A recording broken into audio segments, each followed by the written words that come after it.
시청자 여러분 안녕하십니까. 현올TV 채널지기 현올입니다. 현올TV에서는 매주 금요일 칼빈주의 5대 교리에 입각한 도르트 신조 해설을 하고 있는 중입니다. 자, 지금은 이제 5번째 교리, 성도의 견인에 관한 교리, 도르트 신조의 마지막 주제에 대해서 공부를 하고 있습니다. 지난 시간에 이어서 이제 이번 시간에 12항에 대해서 공부를 하도록 하겠습니다. 거의 이제 막바지에 이르고 있죠. 오늘 이 시간과 그리고 다음 시간 이제 두 파트로 나눠서 제가 진행을 하고 14항과 15항을 이제 결론 마무리로 하는 영상을 끝으로 하면 2020년 6월부터 시작되었던 칼빈주의 5대 교리 도르트 신조 해설이 이제 대단원에 막을 내리게 됩니다.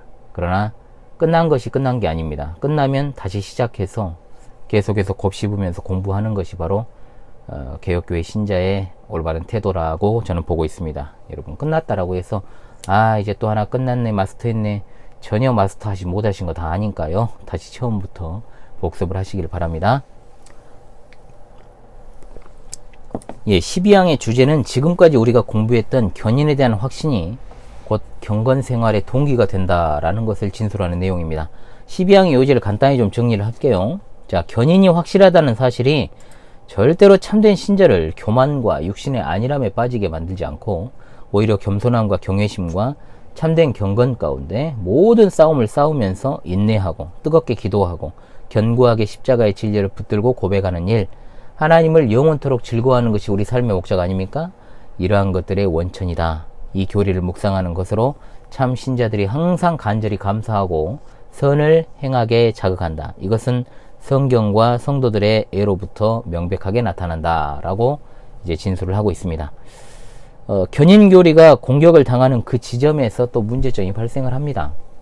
자, 역사적으로도 상당히 이 부분에서 많이 남용이 되기도 하고 공격도 당하고, 그러니까 이거죠. 하나님께서 나를 보존하여 주시는데 직접 누가 나를 감히 탈락시키겠냐 이거예요. 그러니까 내가 어떤 삶을 살아간다고 할지라도 하나님께서 결국은 나를 구원하실 것이다 라는 생각을 하는 것과 같은 거죠. 자, 그러나 한 번 구원이 영원한 구원이다 라는 말은 이걸 굉장히 단순하게 생각하고 있는데 단순한 것이 아닙니다. 단순히 어떤 죄책에서 벗어나서 죄에 대한 책임을 지지 않고 구원받은 사람은 지옥 안 간다, 이런 어떤 것을 의미한다라고 보면 안 되는 거예요. 그래서 에드윈 팔머 교수는 이렇게 말을 해요. 제가 요약해서 정리해서 말씀을 드립니다.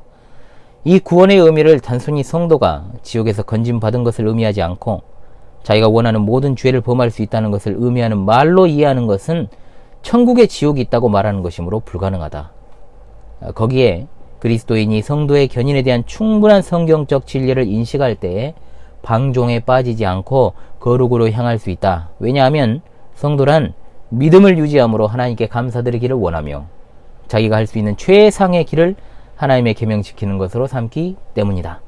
그러면서 그리스도인의 특징이자 본질을 이제 이야기를 하는데 이것을 제가 4가지로 정리를 한번 해봤습니다. 자, 잘 들으십시오. 첫 번째, 그리스도인은 스스로 본래 선한 사람이 아니요 하나님을 싫어하는 사람이었다는 것을 깨닫습니다. 두 번째, 그리스도인은 자기가 가진 믿음이 하나님께로부터 나온 것임을 깨닫습니다. 세 번째, 그리스도인이 부지런히 믿음을 유지하는 이유는 하나님께서 그의 성령을 자기 안에 내주하게 하사 오래 참도록 해주심을 믿기 때문이다. 이것도 깨닫는다는 거죠. 마지막으로 그리스도인은 하나님께서 자기 속에 시작하신 일을, 그 선한 일을 결코 중단하지 않는다는 것을 알고 하나님께 감사드리기를 원한다. 이렇게 정리를 할 수가 있겠습니다. 자, 오늘 주제와 관련한 핵심 성경 구절은 빌립보서 1장 6절의 말씀입니다. 너희 안에서 착한 일을 시작하신 이가 그리스도 예수의 날까지 이루실 줄을 우리가 확신하노라. 아멘. 성도의 견인을 믿는 참된 성도 가운데 그 어떤 사람도 사실 세상에서 내가 아무렇게나 살아야겠다라고 생각하고 사는 사람 없습니다. 진짜 성도라면. 만일 있다라면 그 사람은 가짜죠. 위선자죠. 단지 그냥 쾌락주의에 불과한 것 아니겠습니까?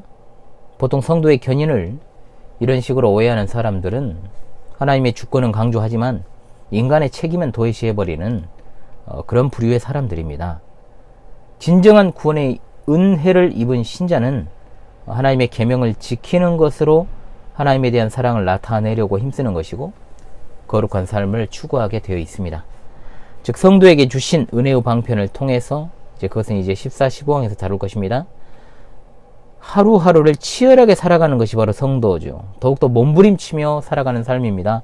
더욱더 세상과 육신의 정욕과 마귀에 대항하여 싸울 때 그 싸움은 진흙탕 싸움이 될 수밖에 없습니다. 성도의 삶이 안락하다고요? 그건 거짓말입니다.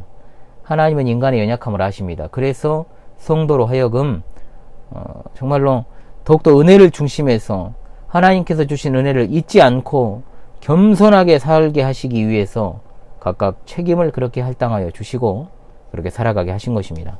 그러므로 성도는 이 견인의 교리 앞에서 정말로 더욱더 겸손해지게 되어 있는 것입니다. 하나님의 주권과 그 은혜에 대한 경외심, 단순한 두려움이 아니죠. 그리고 감사함, 기쁨, 진정한 기쁨이죠. 이런 것들이 넘치게 된다라는 것입니다. 견인 교리는 결코 우리를 헛된 자만이 아닌 경건으로 이끄는 동기가 되는 것을 우리는 믿어야 될 줄로 압니다. 자, 이어서 13항으로 비슷한 주제이기 때문에 찾아오도록 하겠습니다. 12항과 13항은 연결되어 있습니다. 여러분 이번 시간도 참으로 수고하셨습니다.